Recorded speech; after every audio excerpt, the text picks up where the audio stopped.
I'm Mackenzie Reynolds, 34, founder of Nexus Technologies. When my father invited me to his 60th birthday at Le Bernardin, I thought maybe things would be different this time. Despite building a billion-dollar company, I've always been the family disappointment, especially to my brother Jason. That night, they seated me on the patio, alone, while they celebrated inside. "The patio is for failures," Jason sneered. Little did they know my helicopter was about to land. Sometimes life gives you the perfect opportunity to make a statement. If you've ever been underestimated by the people who should believe in you most, hit that subscribe button and give this video a thumbs up. Let me know in the comments where you're watching from and if you've ever had a moment where you finally showed your worth to those who doubted you. Now, let me take you back to where it all began. I grew up in Wellesley, an affluent Boston suburb where success was measured by the prestige of your college and the size of your investment portfolio. My father, Harold Reynolds, wasn't just a banking executive. He was the banking executive at Atlantic Financial Group.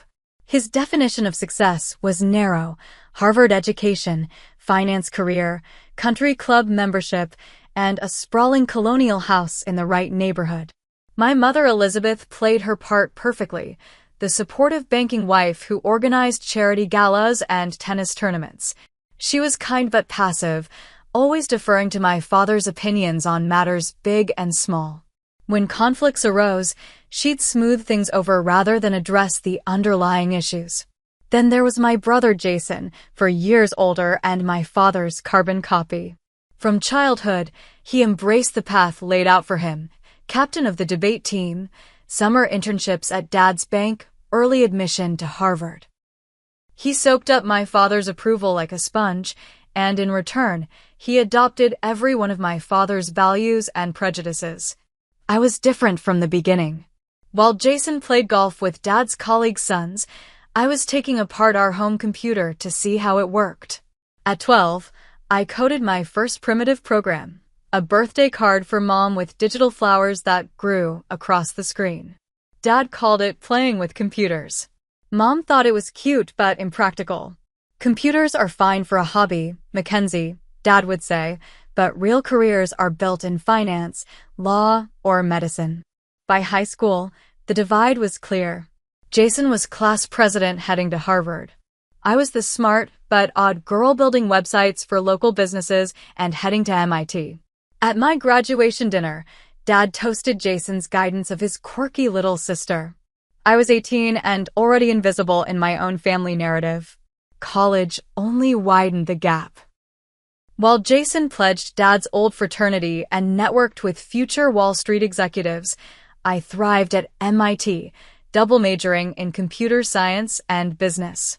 I made the dean's list every semester, but my achievements were footnotes at family gatherings. "MIT is a good engineering school," Dad would tell his friends, his tone suggesting it was a consolation prize for not making Harvard. The real break came after graduation. Jason went straight to Atlantic Financial, starting in a VP position that mysteriously opened just as he graduated. I turned down 6 corporate job offers to start Nexus Technologies with my roommate Stephanie and 2 classmates. Playing entrepreneur, Jason called it. A phase before she joins the real world. My parents' reaction was a mixture of confusion and concern. "Darling, wouldn't you rather get some experience at an established company first?" Mom asked delicately. Dad was more direct. "No, Reynolds has ever worked for a startup. We build careers at institutions." Those early years were brutal. While Jason bought his first Porsche and a downtown Boston condo, I lived in a tiny apartment with 3 roommates, eating ramen and working 18-hour days. At Christmas, Jason would show off his new Rolex while I'd try to explain our latest software breakthrough to uninterested faces. "Something about apps," Dad would say vaguely when his friends asked what I did. The hardest part wasn't the work or the financial struggle. It was the constant doubt radiating from my family. Every holiday, every birthday dinner became an exercise in endurance.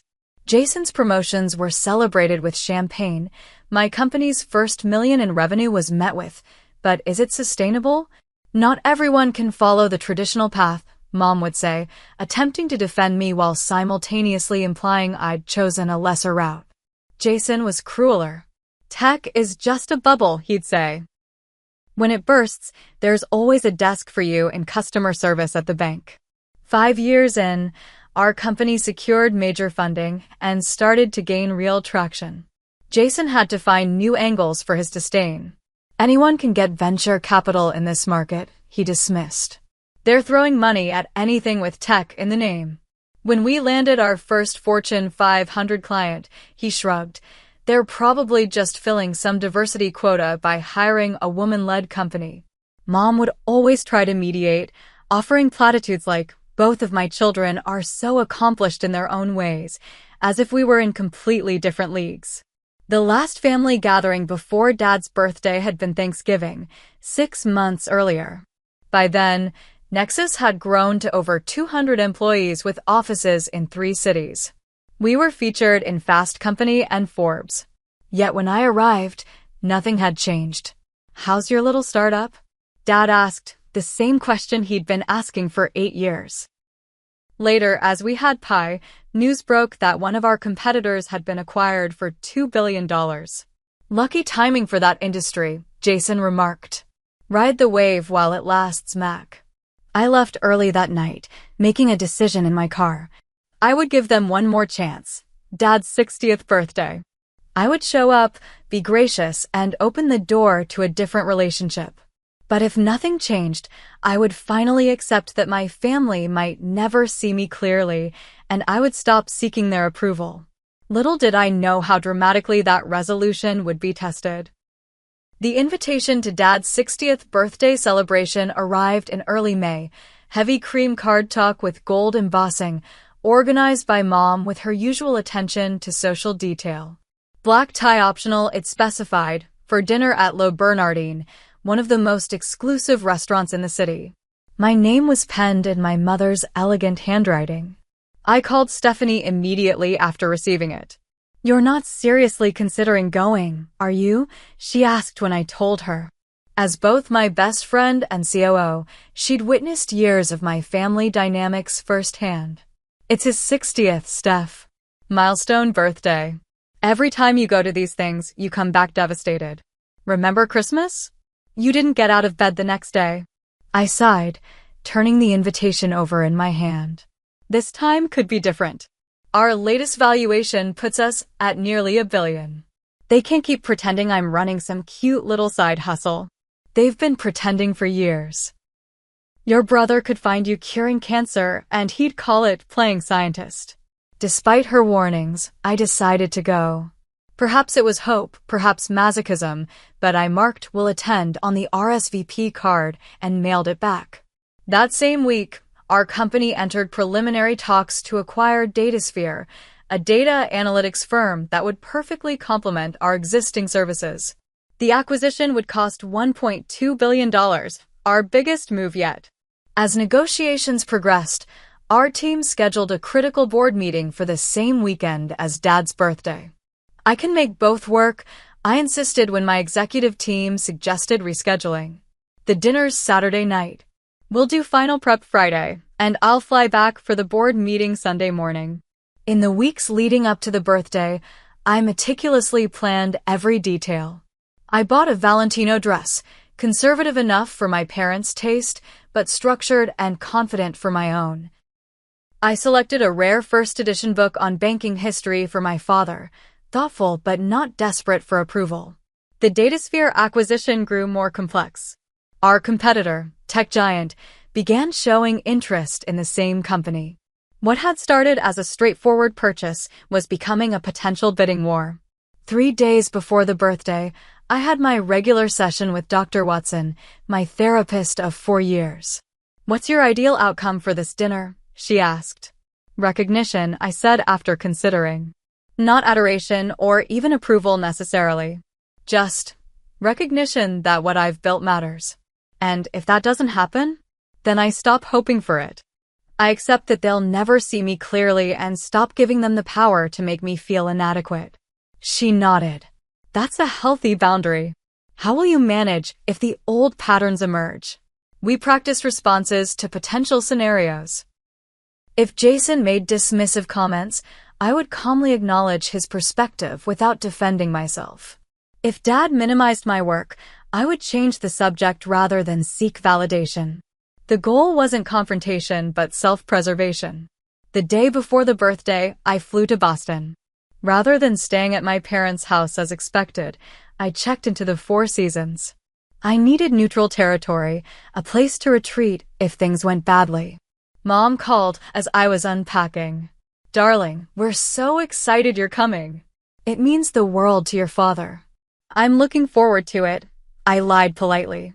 "Jason and Amanda will be there." "Did you hear they're expecting? You'll be an aunt by Christmas." "That's wonderful news," I said, ignoring the familiar pang. Another milestone Jason had reached first. Another conversation at dinner that wouldn't include me. "And your father's partners will all be there. The Blakemores, the Sullivans, the Whittingtons." All people who knew Jason well and me hardly at all. That evening, as I reviewed acquisition documents in my hotel room, I received a text from Thomas, our CFO. Tech giant made direct overture to Datasphere board. "Need to discuss counter-strategy."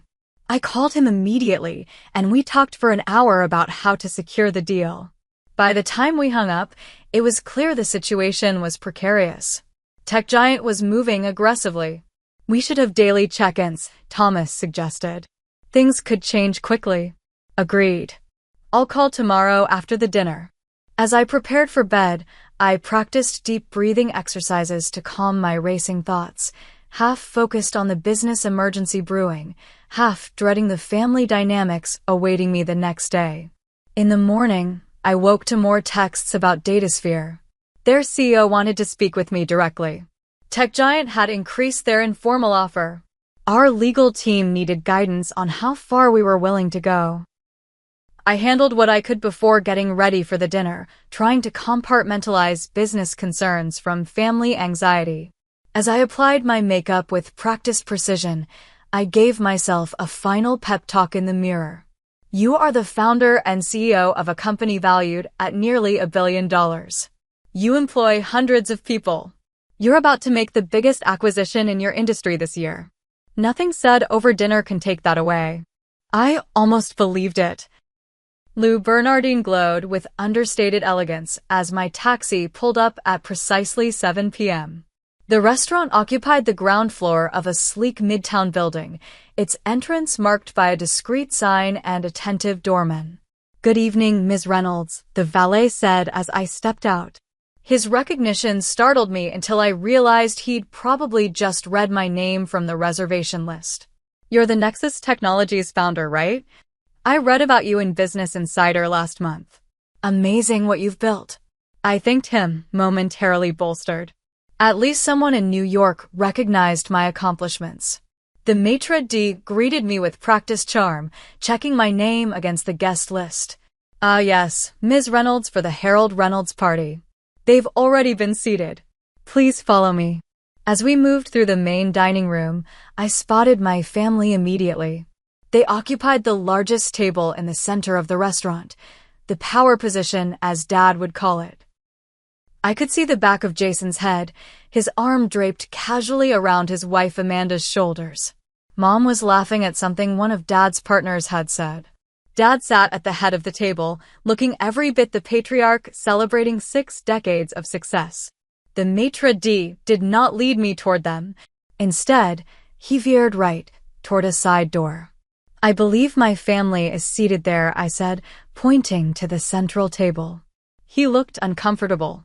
"I have specific instructions regarding your seating, Ms. Reynolds. Please, this way."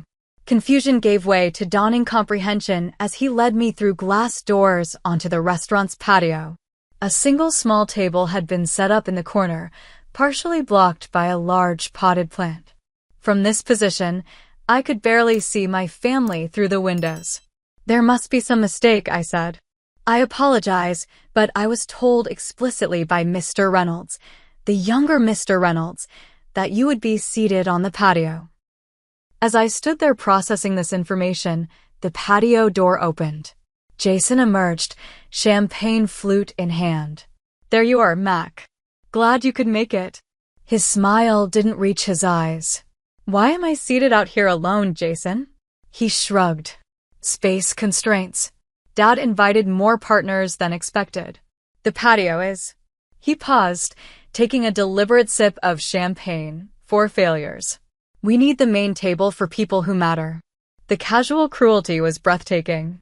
Even after years of his dismissal, this public humiliation felt like a new low. This is Dad's birthday dinner. I should be seated with the family, I said, fighting to keep my voice steady. Mom suggested that, he acknowledged, but Dad thought it would be easier this way. His colleagues want to discuss the new merger, and they wouldn't want to bore you with real business talk. Before I could respond, Mom appeared at Jason's side, her expression a mixture of guilt and conflict. Mackenzie, darling, you're here. She air-kissed my cheeks. I'm so sorry about the seating. I tried to tell your father it wasn't right, but you know how he gets when arrangements are already made. She was doing what she'd always done, apologizing without actually fixing anything. It's fine, Mom, I lied. I'm used to being an afterthought. Her face fell. Don't say that, sweetheart. We're so glad you came. I'll come sit with you after the appetizers. We both knew she wouldn't. The waiter assigned to the patio looked mortified on my behalf. Would you like something to drink, Ms. Reynolds? He asked gently. The most expensive bottle of Bordeaux you have, I replied. If I was going to be exiled, I'd at least run up Dad's bill. As I settled into my solitary table, I had a perfect view of the family celebration through the glass. Dad was standing now, raising a toast. Everyone looked rapt, the perfect audience to the Harold Reynolds show. Jason sat at his right hand, the crown prince.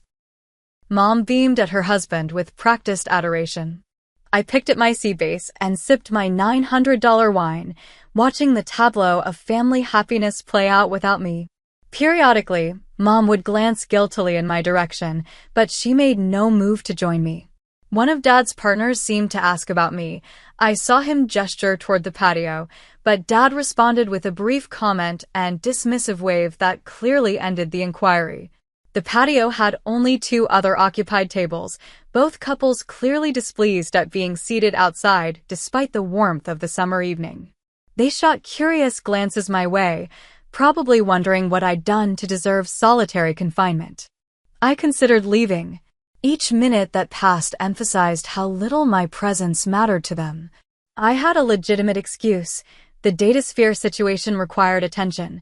I could walk out, head back to my hotel, and focus on actual problems rather than enduring this ceremonial humiliation. Pride kept me in my seat. Leaving would give Jason the satisfaction of driving me away. At minimum, I would stay through the main course, maintain my dignity, then make a graceful exit. I was picking at my dessert, a chocolate souffle that tasted like ash, when my phone began vibrating repeatedly in my clutch. The persistent vibration of my phone broke through my haze of humiliation.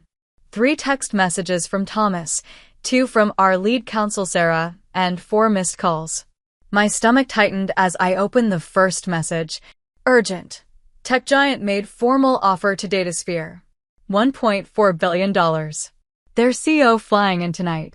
Need immediate guidance. The second message contained more details. Datasphere board meeting at 9 p.m. to consider offer. They want to hear our counter before deciding. VP Legal says we need formal proposal within 2 hours. I stepped away from my table, moving to the farthest corner of the patio for privacy. I called Thomas immediately. What's happening? I asked the moment he answered. It's moving fast, Mackenzie.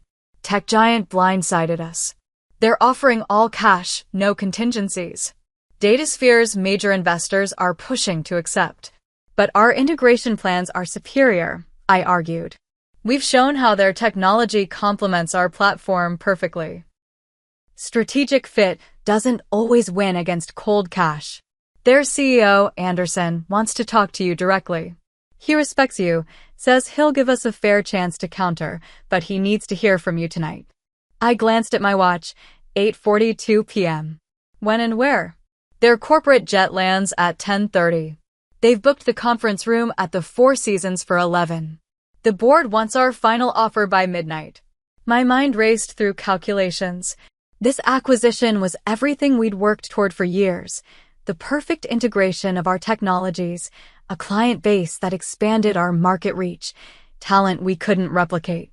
Losing it would set us back years and give our biggest competitor an insurmountable advantage. I'll be there, I said. You sure? I know it's your dad's birthday. I'm sure. Start preparing the updated proposal. I want a comprehensive counteroffer ready when I arrive.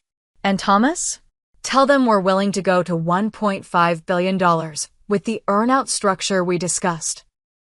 As I ended the call, I noticed Jason approaching across the patio, his expression sour. Seriously, Mac? You're conducting business calls during Dad's birthday dinner. I slipped my phone into my clutch. It was important.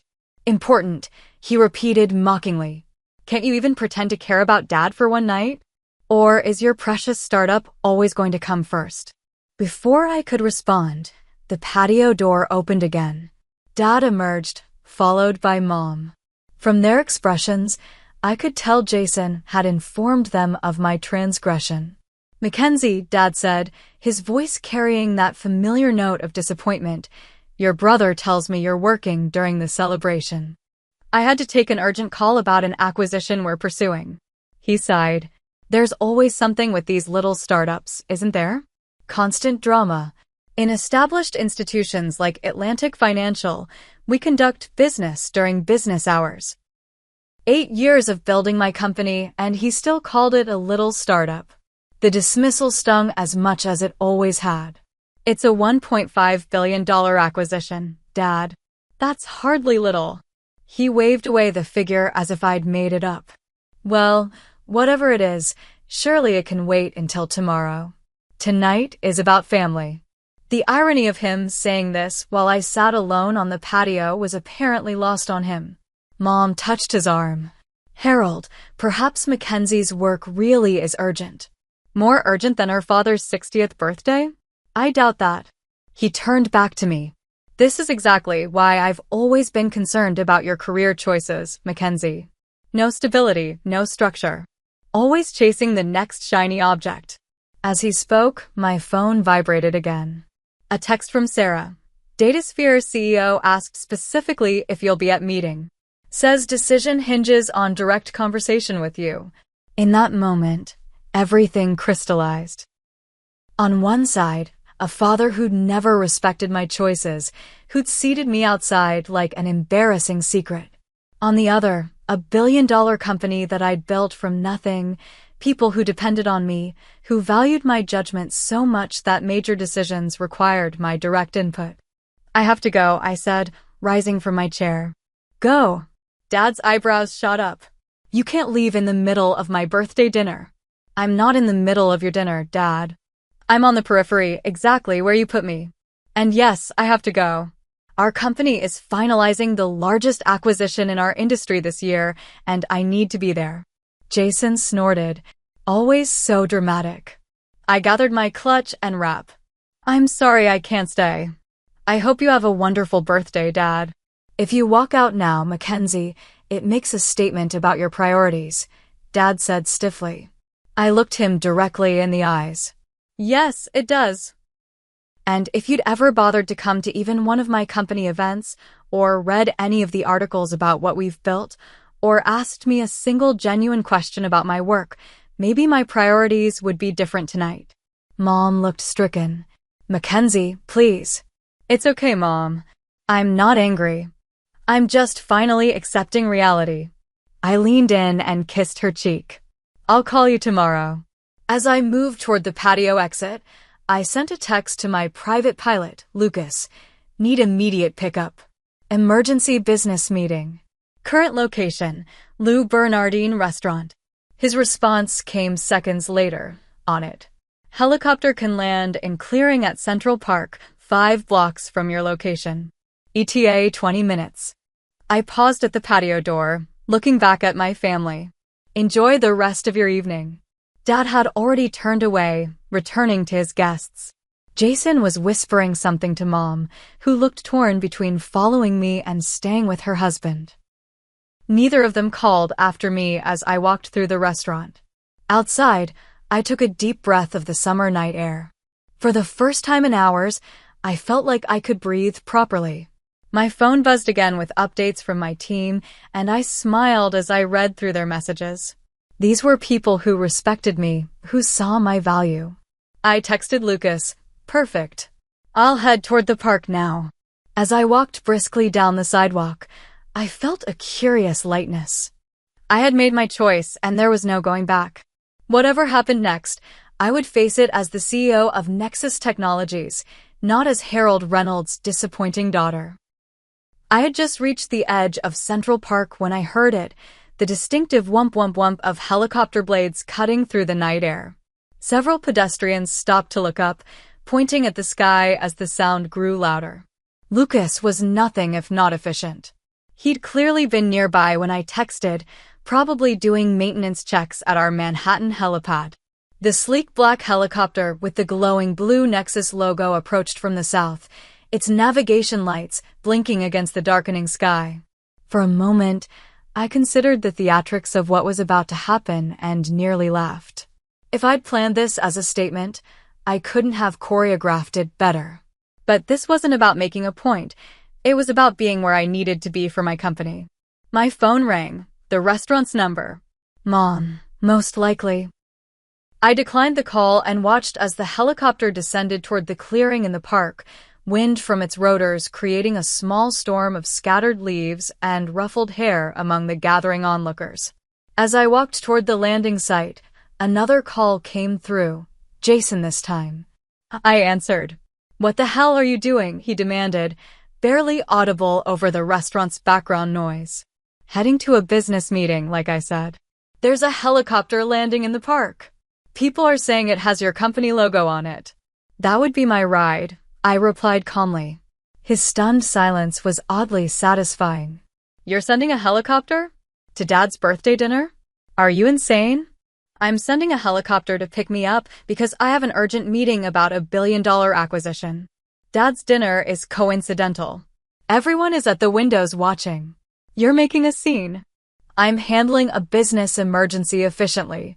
Interpret it however you want." I ended the call as I reached the park's edge.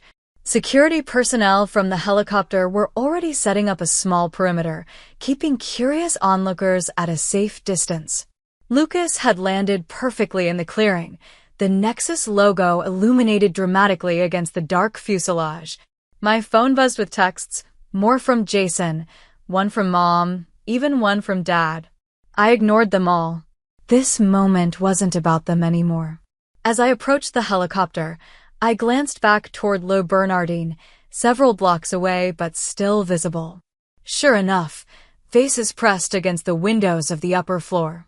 Even from this distance, I could make out the dinner party's silhouettes, champagne glasses still in hand, watching the spectacle unfold. One of the security team escorted me to the helicopter, shielding me from the rotor wash.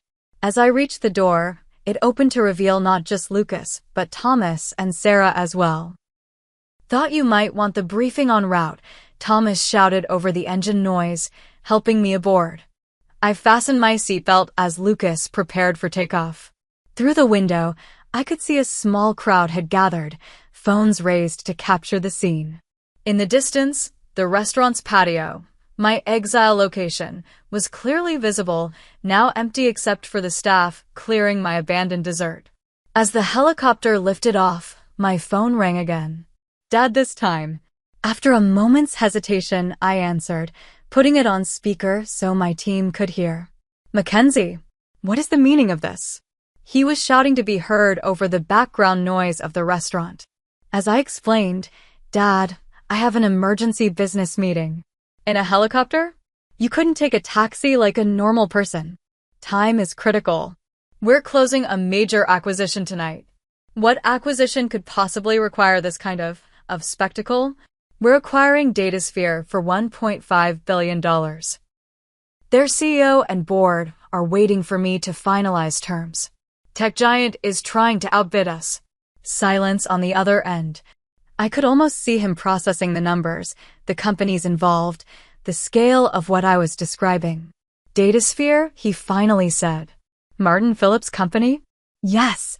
You know Martin. Of course I know Martin. Atlantic Financial handled their second round of funding years ago.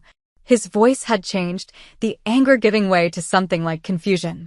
They're worth over $1 billion now? $1.4 billion is tech giant's current offer. We're countering at $1.5 billion. More silence. I could hear murmuring in the background. Dad's business associates, no doubt, suddenly very interested in the conversation. And you're leading this acquisition? Personally, I'm the CEO, Dad. That's what I do. Thomas was giving me a thumbs up, clearly enjoying this exchange. Sarah was trying not to smile. I had no idea your company was operating at that level, Dad said finally. I know, Dad. You never asked. The helicopter banked left, offering a panoramic view of Manhattan glittering below. In the distance, I could still make out Le Bernardin, its patio now fully visible from above. Well, Dad said, his voice stiff again, I suppose we'll talk about this another time. It seems you're busy. Very. Thank you for understanding. I paused, then added, Happy birthday, Dad. I'm sorry I couldn't stay. I ended the call before he could respond. Thomas immediately broke into slow applause. That, he said, was the most badass exit I've ever witnessed. Sarah was already opening her laptop. Datasphere's lawyers sent the latest term sheet. We should review it before landing. As we flew over the city, I took one last look at the diminishing restaurant, now just one of countless twinkling lights below. For years, I'd sought validation from that table inside, from the people who claimed to love me but couldn't see me. Now, flying literally above it all, I felt a sense of freedom I hadn't experienced since founding Nexus. Let's focus on the acquisition, I said, turning to my team. We have a company to buy. The helicopter touched down on the rooftop helipad of our Manhattan office building at 10:15 p.m. The moment we landed, Thomas handed me an updated briefing packet. Tech Giant increased their offer to $1.6 billion while we were in the air, he said grimly. All cash, minimal conditions. Sarah pulled up the latest financials on her tablet. If we match at $1.6 billion, we'd need to rework our entire financing structure. The banks would want additional guarantees. As we rode the elevator down to the executive floor, we strategized intensely. Our team had transformed the main conference room into a war room, with multiple screens displaying financial models, integration plans, and competitive analyses. CEOs here, someone called out as we entered. The room, packed with about 30 people from our executive, legal, and finance teams, burst into applause. Save the applause for when we close the deal, I said, but I couldn't help smiling. This was my real family. People who believed in our vision and worked tirelessly to achieve it. Our CFO, Gregory, approached with fresh projections. If we go to $1.7 billion, we can still make the financials work, but our earnout structure would need to change. I reviewed his numbers. What about $1.65 billion with accelerated payment terms and guaranteed positions for their executive team? That could work, he nodded. Their CEO cares deeply about his people. For the next hour, we refined our approach, identifying Tech Giant's weaknesses and our strengths. Unlike our competitor, we could offer Datasphere true integration. Their technology would become central to our platform, not just an acquired asset to be harvested for parts. At 11:30 p.m., Martin Phillips and his team arrived. The Datasphere CEO, a brilliant engineer who had built his company from nothing, much like I had, looked exhausted but determined. Mackenzie, he greeted me, shaking my hand firmly. I appreciate you making this happen on short notice. I understand you left a family event to be here. Some things take priority, I replied. This partnership is too important. We moved to the boardroom for formal presentations. My team executed flawlessly, outlining our vision for combining the companies. Rather than simply outbidding tech giant, we emphasized the strategic fit, how our technologies complemented each other, how our customer bases had minimal overlap, how together we could challenge the industry giants. You could take tech giants' money, I told Martin directly. It's substantial and no one would blame you. But in 6 months, your technology would be carved up and absorbed into their existing products. Your team would be scattered across their divisions. Your vision would be lost. I pulled up our integration plan on the main screen. With us, DataSphere remains intact as a critical business unit.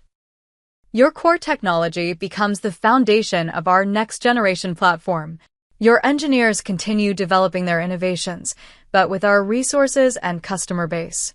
This isn't just an acquisition, it's a true merger of complementary strengths. Martin studied the screen thoughtfully. And the financial terms?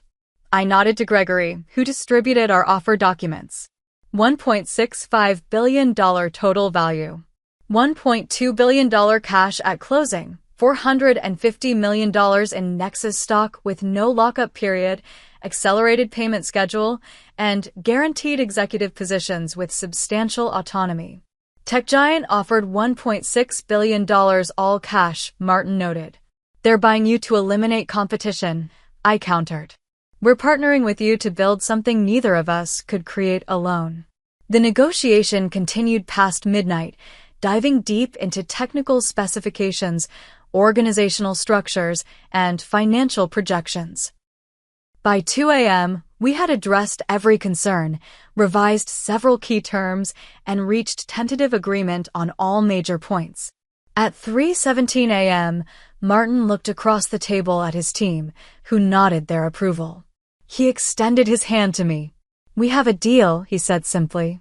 The room erupted in restrained celebration, exhausted but triumphant professionals who knew the value of what we'd just accomplished. As the legal teams began drafting the final documents, I stepped out onto the terrace for a moment of quiet reflection. The city glowed below, most of its inhabitants asleep, unaware of the business drama that had just unfolded. My phone, which I'd silenced during negotiations, showed multiple missed calls and texts from my family. I ignored them for now, focusing instead on what we'd achieved. By morning, the acquisition was formalized. At 9 a.m., we held a joint press conference in our lobby. Cameras flashed as Martin and I shook hands in front of the Nexus and DataSphere logos. This strategic combination creates a new force in the industry, I told the assembled reporters. Together, our companies will deliver innovations that neither could achieve independently. The business press covered the announcement extensively, with several outlets noting the unusual circumstances. Nexus CEO Mackenzie Reynolds reportedly left her father's birthday celebration to personally negotiate the deal, arriving via corporate helicopter to finalize terms, wrote the Wall Street Journal. Bloomberg's headline was even more direct. Family dinner to billion-dollar deal. How Reynolds' dramatic exit led to tech's biggest acquisition this year. As the market opened, our stock surged 12% on the news. Analysts praised the strategic fit and the decisive leadership that secured the deal despite tech giants' competing offer. By noon, congratulatory messages were pouring in from industry leaders, board members, and investors. The only message from my family came from Mom. We need to talk. Your father is very upset, but also confused. Call when you can. After the final press briefing, I returned to my hotel, the adrenaline finally wearing off. In the privacy of my suite, I allowed myself to fully process the emotional whiplash of the past 24 hours, from the humiliation at the restaurant to the triumph of the acquisition. You did it, Stephanie said when I called to update her. Both professionally and personally. What do you mean? You proved your worth on your own terms. And you finally stood up to your family in a way they couldn't ignore. That wasn't my intention with the helicopter, I insisted.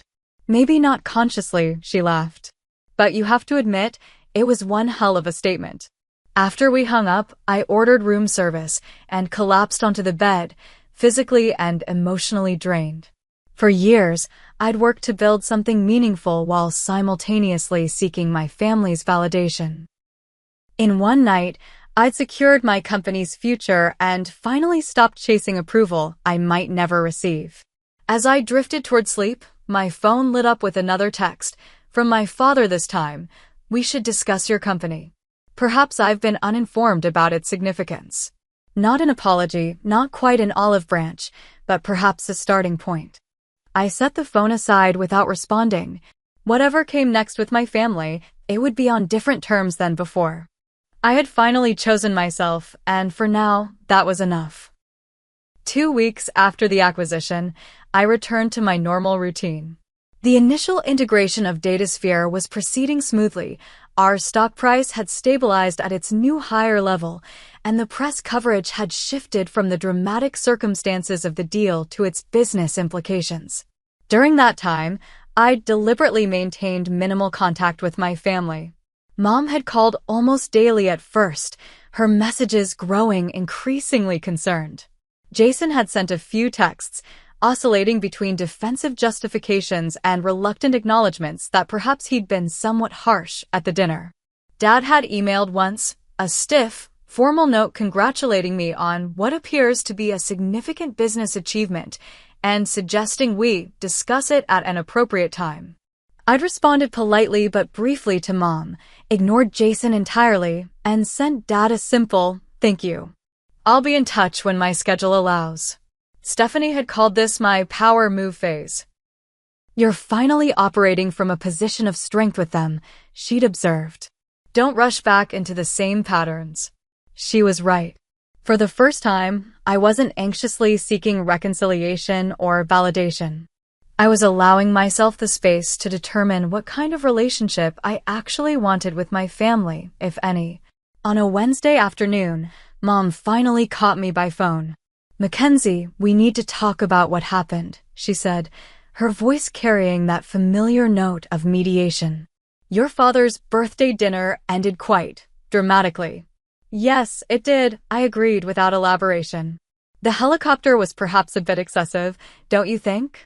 "It was necessary for an urgent business meeting. The timing was unfortunate, but unavoidable." She sighed. "Darling, I understand you were upset about the seating arrangement." "I wasn't upset, Mom. I was shown exactly where I stand in this family, and I made my business decisions accordingly. The helicopter would have come regardless of where I was seated. Your father has been processing things. The acquisition was in the Wall Street Journal. His colleagues have been calling him about it. That explained his sudden interest. Not my achievement itself, but other people's recognition of it." "I'm glad he's staying informed," I said neutrally. "Could we have lunch?" "Just us?" she asked. "I think we need to talk face to face." I considered declining but realized avoidance solved nothing. "All right. Friday at Le Pain Quotidien near my office. Noon." When Friday arrived, I spotted Mom already seated at an outdoor table, looking more casual than usual in slacks and a simple blouse rather than her typical country club attire. She seemed nervous, fidgeting with her water glass. "You look well," she said as I sat down. "Success agrees with you." "Thank you. How have you been?" "Oh, managing. Your father's been difficult since the birthday." "Not just about you, about everything." She twisted her napkin. "Mackenzie, I owe you an apology. This was unexpected. In 34 years, I'd rarely heard my mother take responsibility for anything uncomfortable." "I should have insisted you be seated with us," she continued. "I knew it was wrong, but I didn't want to create conflict with your father and Jason. I took the easy way out, as I've done too many times." I nodded, allowing her to continue. "When I saw that helicopter landing, it was like seeing you for the first time. Not as my daughter who chose a different path, but as this powerful businesswoman who commands respect." She looked down. "I realized how little I know about your actual life, your accomplishments. You could have asked at any point in the past 8 years, Mom." "I know.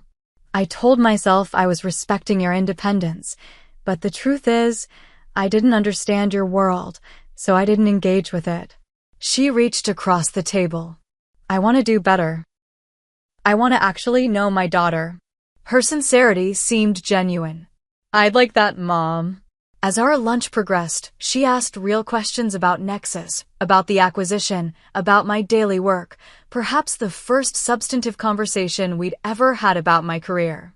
Near the end of our meal, she hesitated, then said, "Your father won't admit it publicly, but he was stunned by the scale of what you're doing. He looked up Nexus's valuation after you left. He had no idea. He never wanted to know. That's changing. He's proud in his way. He just doesn't know how to show it after years of being wrong about your choices." Has he said that? That he was wrong. She smiled wryly. "You know your father," he said, and I quote, "Perhaps Mackenzie's unconventional approach had more merit than was immediately apparent." I laughed despite myself. It was so perfectly Harold Reynolds, the closest he could come to admitting error. "He'd like to visit your office," she added. "See what you've built firsthand." I considered this. "I'll think about it." Over the following weeks, I established new boundaries with my family. I declined Sunday dinners, but agreed to occasional lunches with Mom. I responded to Dad's emails, but didn't initiate contact. I ignored Jason completely until he sent an awkward, but seemingly sincere apology, after which I maintained minimal, civil communication. Meanwhile, I focused on building deeper connections with the people who had actually supported me, Stephanie and our original founding team, key employees who had believed in our vision, friends who had cheered me on when my family wouldn't. 1 month after the acquisition, I hosted a dinner party at my apartment for this chosen family. We celebrated not just our business success, but the authentic relationships that sustained us through the building years. To people who see us clearly, Stephanie toasted, raising her glass to knowing laughter around the table. The next morning, my assistant buzzed.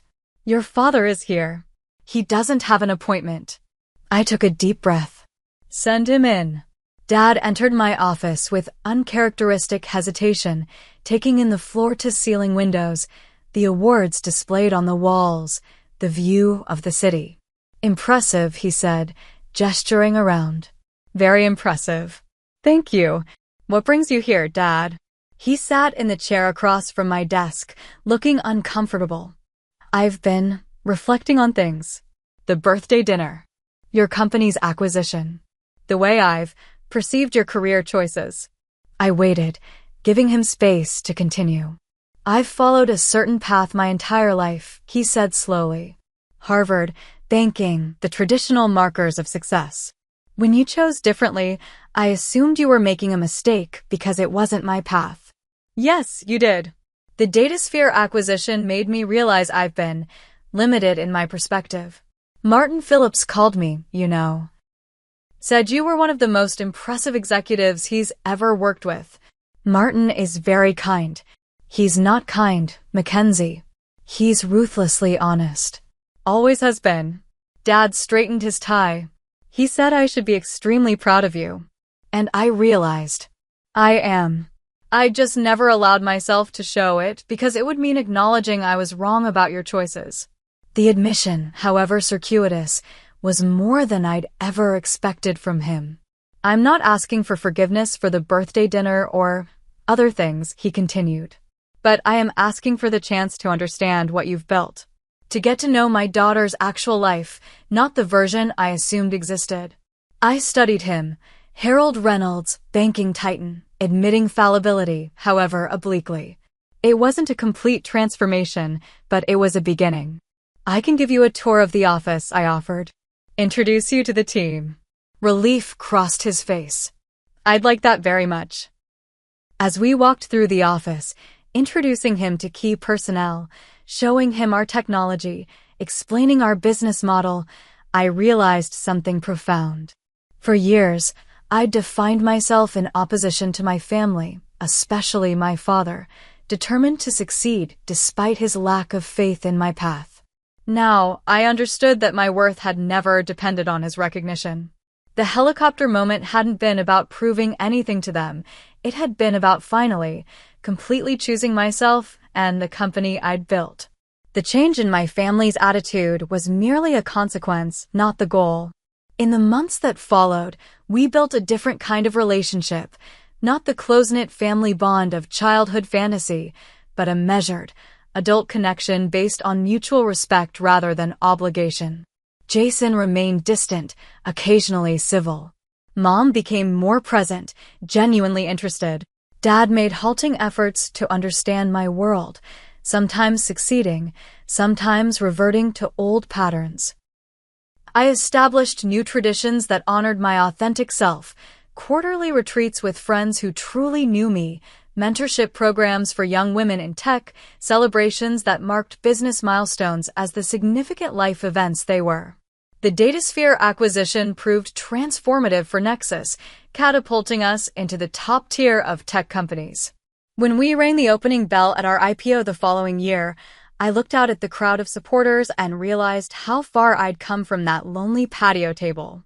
My journey wasn't about helicopter moments or dramatic exits, though those made for compelling stories. It was about the slow, steady work of building something valuable, both a company and a sense of self-worth that no one could diminish by seating me at the wrong table. Family relationships remain complicated, a mixture of love, history, expectation, and disappointment. The reconciliation is never complete, never perfect. But in choosing myself that night, I changed the power dynamic permanently. I no longer needed their approval to know my worth. If you're watching this and feeling undervalued by the people who should believe in you most, remember, sometimes the most powerful statement is simply continuing to build your vision, regardless of who understands it. Your worth isn't determined by those who doubt you, but by the integrity with which you pursue your path. Have you ever had a moment when you finally stood in your power with family or friends who didn't see your value? Share your stories in the comments below. And if this resonated with you, please like this video, subscribe to my channel, and share with someone who might need to hear that their path is valid, even if it's not understood by everyone. Thank you for listening to my story, and remember, the most important validation comes from within.